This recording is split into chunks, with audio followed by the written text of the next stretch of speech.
I was sitting there in a hotel room, staring blankly at the ceiling when it hit me. Out of nowhere, the nausea and the dizziness. I tried to ignore it at first. Just a bad meal, right?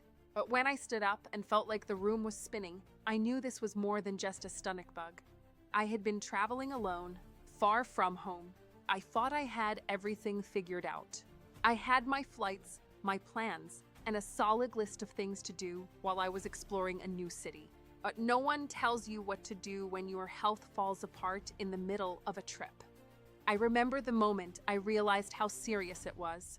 I was sitting in the lobby of the hotel, clutching my stomach, trying to breathe through the pain, and I thought, am I even going to make it through the night? I didn't want to panic, but I couldn't help it. I started Googling doctors in the area, reading reviews, wondering how much it was going to cost. How was I going to pay for all of this? Was I going to be stuck in some foreign hospital with no way out?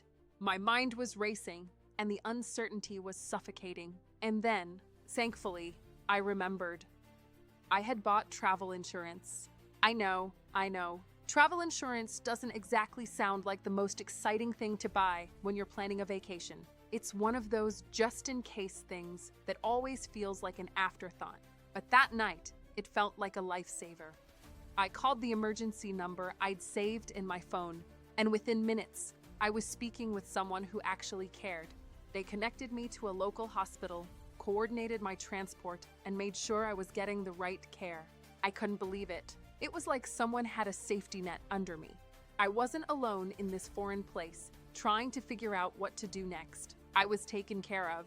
The doctors at the hospital were amazing, and it turned out I had caught a severe stomach infection, one that could have been really serious if I hadn't gotten treatment quickly.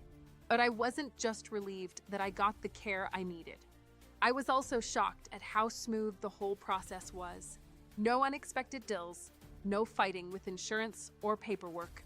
It was all handled. I was in a foreign country, lying in a hospital bed, but I felt calm, safe, like I wasn't going to be stranded with no support. That ceiling? That was priceless. And when it was all over and I was recovering back at my hotel, I realized how lucky I was that I had insurance. It wasn't just a piece of paper or a box I checked before my trip.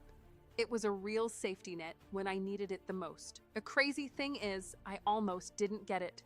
I almost thought I didn't need it. But if there's one thing I've learned from that experience, it's this. Travel insurance is not just a nice to have. It's essential. We never know when something is going to go wrong, especially when we're far from home. And the cost of healthcare abroad can be astronomical. Not to mention the stress of navigating a foreign healthcare system alone. But it doesn't have to be that way. I'm not saying you need to buy insurance from just any company, though. After my experience, I started using Insure, and I can honestly say it's been a game changer for me. It's simple, reliable, and has the best coverage I've ever had on any trip. I don't even think twice about it anymore because I know that if something goes wrong, I have a partner who's got my back. So here's my tip. Take travel insurance seriously. Don't wait until you're in a scary situation to realize how much you need it. And if you're looking for something that really works, I highly recommend Insure. It's my travel insurance hack. And honestly, I wouldn't go anywhere without it now. Trust me, it's worth it.